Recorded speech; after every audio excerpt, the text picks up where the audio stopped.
Welcome everyone. In this lecture we are going to see the design of downlink. So as we know that the design of any satellite communication is based on the two objectives. The one is meeting a minimum carrier to noise ratio for a specified percentage of time, and the another is carrying the maximum revenue, earning traffic at minimum cost. Any satellite link can be designed with very large antennas to achieve high carrier to noise ratios under all conditions, but the cost will be high. Such that the art of good system design is to reach the best compromise of system parameters that meets the specification at the lower cost. All satellite communication links are affected by the rain attenuation. That is, if we consider the C band, that is 6 by 4 GHz band, the effect of rain on the link is small. Whereas for the Ku band by 14 by 11 GHz, even more, so attenuation will be there. So will be increasing with the increase in frequency. Like for Ka band, 32 GHz band, this rain attenuation becomes a very important. Satellite links are designed to achieve reliabilities of near about 99.5 to 99.99%, and which is average over a long period of time. Typically we consider this time period maybe of 1 year. That means the carrier to noise ratio in the receiver will fall below the minimum permissible value for proper operation of the link for between 0.5 and it may be 5 and 0.01% of the specified time. The link is then said to suffer an outage, and the time period over which the percentage of time is measured can be a month. Sometimes it may be the worst month in attenuation terms, or it may be a year. Rain attenuation is very variable phenomena both with time as well as place. So if we consider for the C band links can be designed to achieve 99.99% reliability because the rain attenuation rarely exceeds 1 or 2 dB. The time corresponding to 0.01% of a year is 52 minutes, and at this level of probability the rain attenuation statistics are usually not stable and wide fluctuations will occur from year to year. So outages occur in heavy rain, usually thunderstorms, and thunderstorms occurrences varies widely. If we consider a link has been designed to have outages of totaling 52 minutes, each year may well have the outages of several hours in 1 year and no any outages for the next years. So the allowable outage time for a link will depends on part on the traffic carried out. So that the carrier to noise ratio calculation is simplified the use of the link budgets. A link budget is a tabular method for evaluating the received power and the noise power. Link budgets invariably use decibel units for all quantities so that signal and noise powers can be calculated by addition and subtraction. Since it is usually impossible to design a satellite link at the first attempt, link budgets made the task much easier because once a link budget has been established, it is easy to change any of the parameters and recalculate the results. The link budget must be calculated for an individual transponder and must be repeated for each of the individual links. If we consider in a two-way satellite communication link, there will be 4 separate links and each requiring a calculation of carrier to noise ratio. When a bent pipe transponder is used, the uplink and downlink carrier to noise ratios must be combined to give an overall carrier to noise ratio. So the carrier to noise ratio for a single link that we are going to calculate here. See, this is nothing but we have seen the C-band GEO satellite link budget in clear year. This is given for the clear year where the respective design parameters has been given and their values.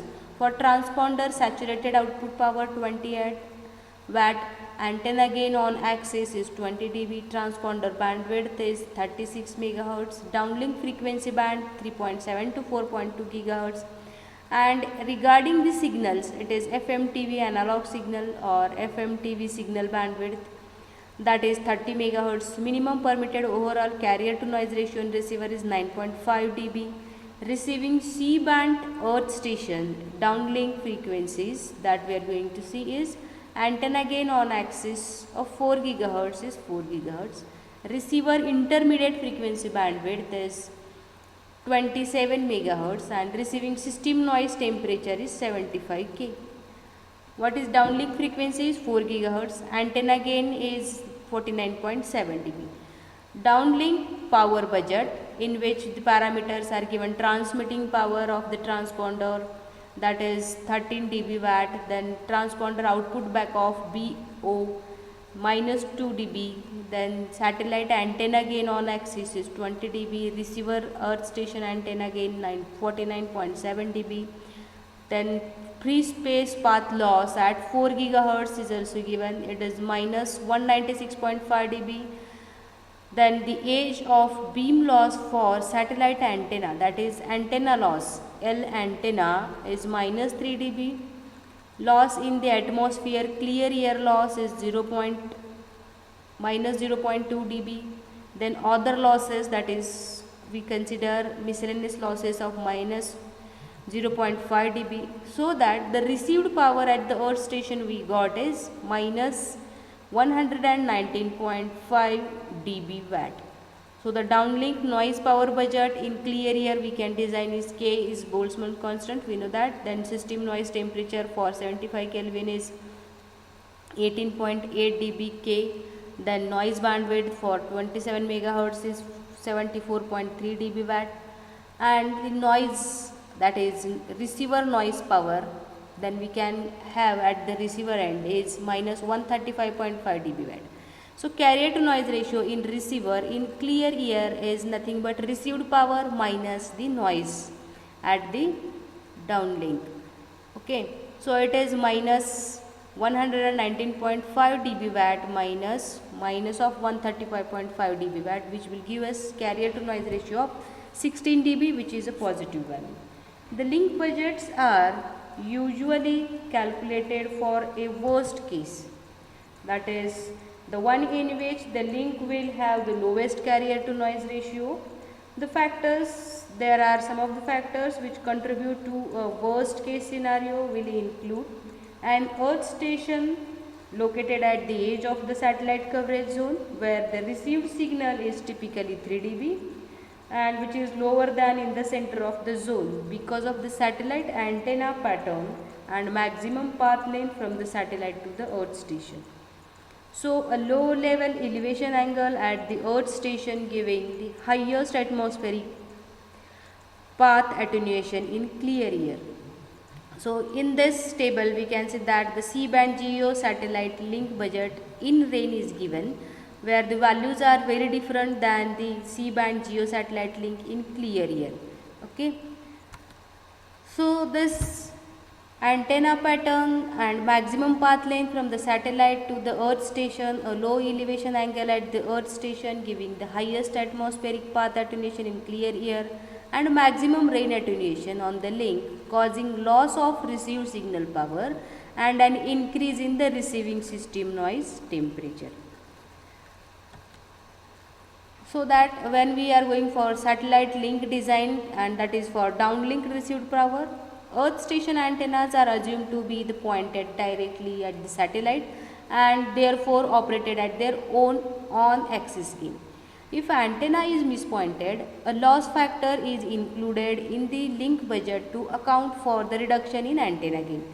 The calculation of carrier to noise ratio in a satellite link is based on the two equations for received signal power. The received signal power or received carrier power in dB watts is given as PR is equal to EIRP plus GR minus LP minus LA minus LTA minus LRA in dB watt.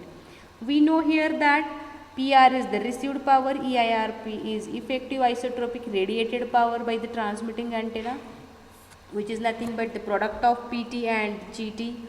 And GR is the gain of the receiving antenna, LP is the path loss, LA is the atmospheric losses, and LTA is the loss of the antenna, transmitting antenna, and LR is the loss of the receiving antenna. So, if we consider about the downlink noise power, initially we have find out the downlink received power. Now consider the downlink noise power. A receiving terminal with a system noise temperature of Ts of K and a noise bandwidth Bn of Hertz has a noise power of Pn, which is referred to the output terminal of the antenna, where we can write Pn, that is the noise power, is equal to KTS Bn watts. The receiving system noise power is usually written in decibel units, so that we can write the noise power N is equal to K plus Bn plus Ts dB watts, where we know that well known about is K is the Boltzmann constant, Ts is the system noise temperature, and Bn is the noise bandwidth of receiver in dB hertz. So when we are representing this, because we are working in the units of power, all decibel conversions that we have to made, as when we convert the system noise temperature into dB, that has to be 10 log to the base 10 of Ts, as well as for bandwidth, that is 10 log to the base 10 of Bn, and for the power, that is other factors, the 20 log to the base 10 factor is used in the calculation of path loss. So that will be, why it is, because path loss equation we know that is 4 pi r by lambda bracket square. So because of this it will becomes 20 log to the base 10 of path loss. Here we have considered about the downlink budget. Now we have to go for the link budget of the uplink. So for uplink design, the uplink of a satellite circuit is where the earth station is transmitting the data to the spacecraft and the spacecraft is receiving it. Uplink design is easier than the downlink in many cases, that earth station could use the higher power transmitters. Earth station transmitter power is set by the power level required at the input of the transmitter. The satellite transponder is a quasi-linear amplifier, and the received carrier level determines the output of the level, where a travelling wave tube is used as the output high power amplifiers in the transponder. So the output backoff is typically 1 to 3 dB when more than one signal is present in the transponder, and is determined by the uplink carrier power level received at the spacecraft. Earth station transmitter power is set by the power level required at the input to the transponder, and this can be done in one of the two ways, that is either a specific flux density is required at the satellite, or a specific power level is required at the input to the transponder.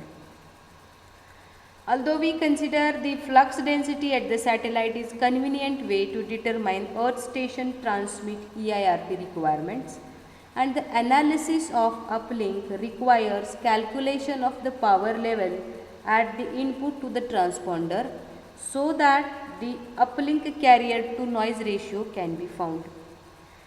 The link equation is used to make this calculation. Either we are using a specified transponder C/N ratio or a required transponder output power level.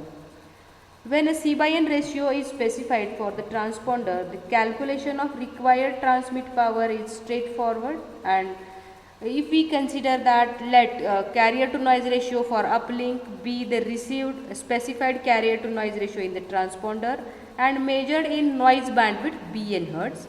The bandwidth Bn Hertz is the bandwidth of the band pass filter in the intermediate frequency stage of the earth station receiver, for which the uplink signal is intended.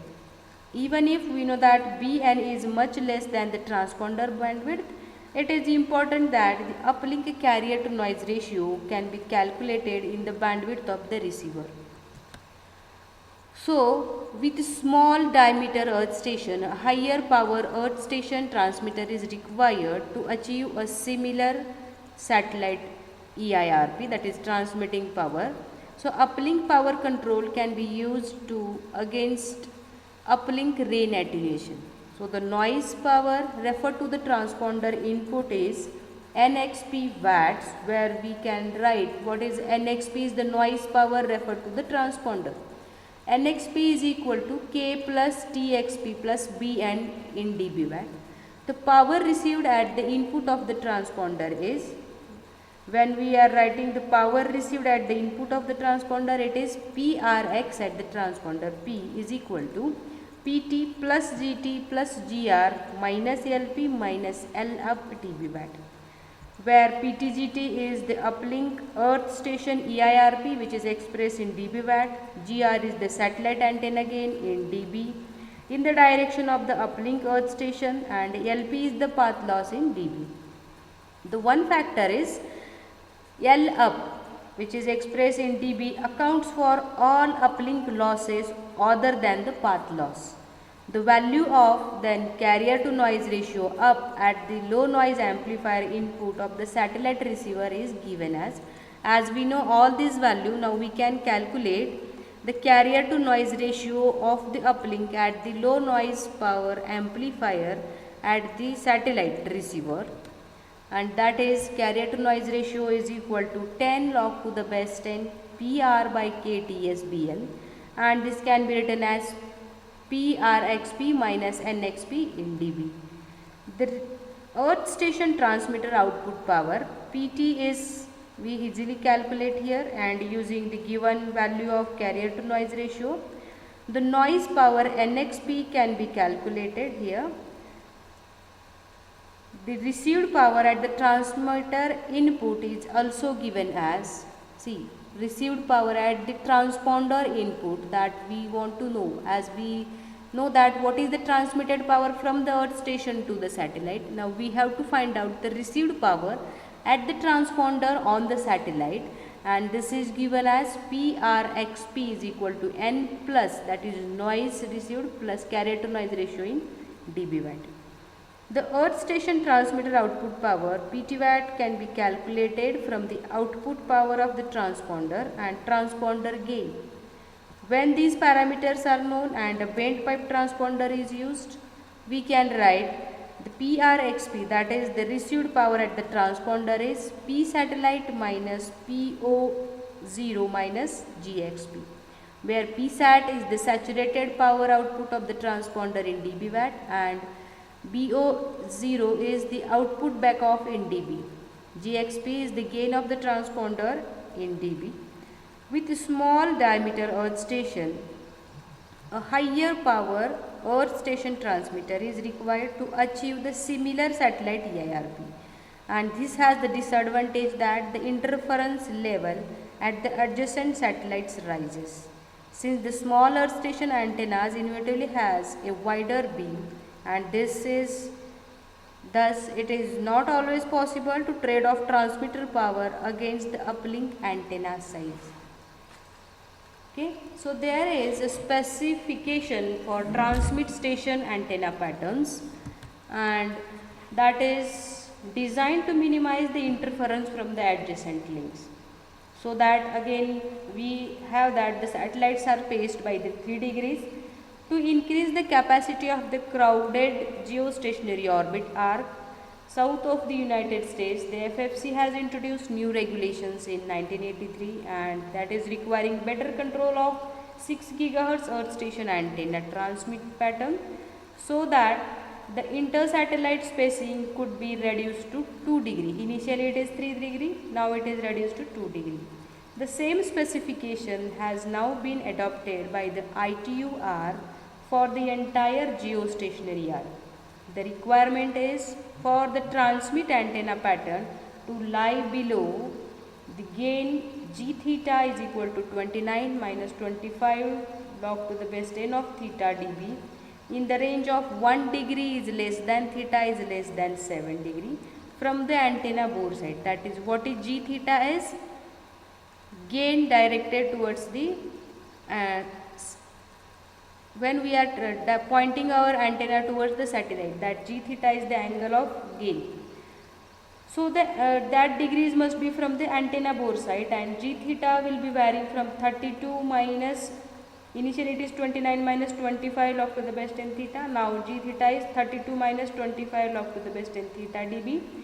Beyond 7 degree, the required antenna pattern envelope we can see here, that will be very different here. So there may be the maximum lobes we can find out here. Spacing will be going to vary. So at frequencies above 10 GHz, propagation disturbances in the form of fading in rain cause the received power level at the satellite to fall. This lowers the uplink carrier to noise ratio in the transponder, which lowers the overall carrier to noise ratio in the earth station receiver when a linear bent pipe transponder is used on the satellite. Uplink power control used to combat uplink rain attenuation, and the transmitting earth station monitors a beacon signal from the satellite and watches for the reduction in power, indicating rain fading on the downlink. So automatic monitoring and control of the transmitted uplink power is used in 14 GHz uplink earth station to maintain the uplink carrier to noise ratio in the satellite transponder during the periods of rain attenuation. So Ka-band satellites employ uplink power level detection at the satellite. A control link to each uplink earth station closes the loop. Since the downlink is always at a different frequency from the uplink, a downlink attenuation of a dB must be scaled to estimate uplink attenuation. So the scaling factor used is typically, here we know that f up and f down are the uplink frequency and downlink frequency. That is, the ratio is f up by f down raised to a, where a is typically varying between 2 to 2.4. The uplink, A is for attenuation. Uplink attenuation is therefore given by A up is equal to A down into F up by F down raised to A, where A up is the estimated uplink rain attenuation and A down is the measured downlink rain attenuation. For a value of A, if it is 2.2 and F up by F down ratio is 1.222, the factor is F up by F down raised to A is 1.56. Hence, a downlink rain attenuation of 3 dB would give an estimated attenuation of 4.7 dB. This uplink attenuation values applies only to rain and does not include gaseous attenuations here. So we can see here, this is the uplink design where link budget analysis for the uplink, which will work on the C band 6.175 GHz. So link parameters, their values, units and computations has been given for transmit power, then for transmit waveguide losses, antenna gain, AIRP from the Boston, spreading losses, atmospheric attenuation, flux density at spacecraft. Free space losses also given, receive antenna gain which is 26.3 dBi, receive waveguide loss in dB, system noise temperature at 450 Kelvin, spacecraft G by T ratio, received C by T ratio, and Boltzmann bandwidth, Boltzmann constant, and carrier to noise ratio will be given, which is value is 31.7 dB, and computation is 28 minus 22 and minus 30.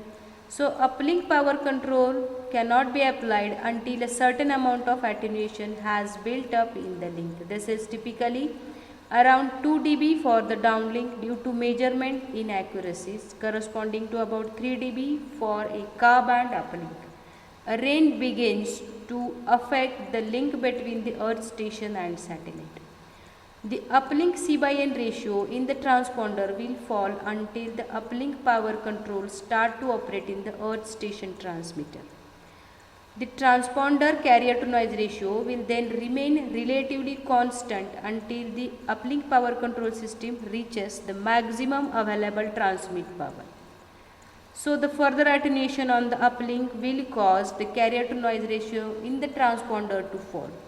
So in this way we have seen here what are the factors that we have to consider during the design of the downlink and the design of the uplink. Also we have find out the parameters related to the uplink design and downlink design, and what are the most of the attenuation losses during the transmission. That is, we have seen the path loss because of atmospheric losses, antenna transmitting antenna losses, then receiving antenna losses. Then other parameters like rain attenuations will be included. That will be again depending on the frequencies we are using. Depending on, with increasing in the frequency, rain attenuation will become the most important parameter. So in this way we can go for designing of the uplink and downlink. So where we can easily design the uplink than the downlink design parameters because of the limitations of the number of equipments and availability of the resources at the satellite. But at the earth stations we can have the number of resources available, will be plenty of resources will be available, and we can design for the higher power transmitters at the earth station, and that can be use the maximum power to be transmitted towards the satellite.